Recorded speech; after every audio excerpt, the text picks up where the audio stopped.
start by giving people just a little tiny bit of background on why STEM for you, and what brings you to the many great works you've done there, and then I would like to circle back on those two.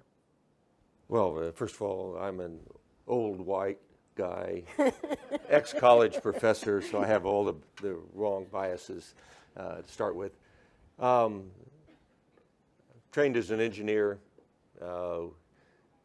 taught engineering at Stanford for 10 years, joined an upstart semiconductor company called Intel in the early 1970s and spent 35 years there. That part of the high-tech industry was all about science and technology and engineering. And one of the things we did as a company was worry about where the next generation of workforce was coming and looked at that pipeline of young people coming forward into the industry. We wanted to be the best in the world, and were, and wanted to continue that, and so we wanted to hire the best students in the world, and so the interest in science, technology, math was a natural follow-on to that. And Intel's done many great things, for instance, the science awards that are run every year.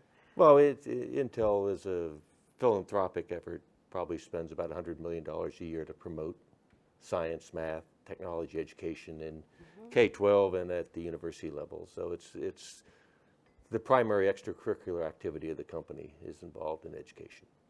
So, but you just said you just made an excellent point. You wanted to be the best in the world, and you needed STEM educated workers to do that. And what does the world's picture look like now? Can we start by framing the broader issues there? Sure. If you're in the business world, one of the things you learn pretty quickly is that market share is everything if you want to be successful. And one of the other things you learn, the market share changes occur when there are big transitions, technology transitions. You can look at New York today. There's a transition that's taking place between this little upstart company called Uber and the yellow cab company. I've heard of it, yeah. And that's a technology transition, the way you hail a cab or get a ride, and market shares are changing rapidly. But you can go back through history. Anybody remember Kodak?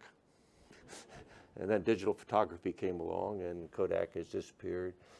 If you look at the cell phone industry, anybody remember Motorola? Anybody remember Nokia? Yeah. Anybody remember Samsung and Apple? I mean, every time there's a tech transition, that's when market shares shift. If you look at the big world picture, it's kind of interesting. You've seen the biggest transition in human history. In the last decade or two, half of the world's population joined the world's free economic system. China and India, Southeast Asia, former Soviet Union. That's a huge transition, and market shares will be won and lost associated with that transition. And if tech, STEM, whatever you want to call it, is the driving force for economic development, then your access to the best population of workers who are STEM competent will determine what your market share looks like going forward. It's pretty simple. So if you have the best education system in the world, the best workers in the world, you stand the chance to gain market share during this transition. If you're lagging behind, you stand the chance to lose market share. And so what's the big discussion in the United States today? What's the U.S. share of the economic pie? How fast is the economy growing? It all comes back to what your workforce looks like. Is it competent in STEM? Are they world class?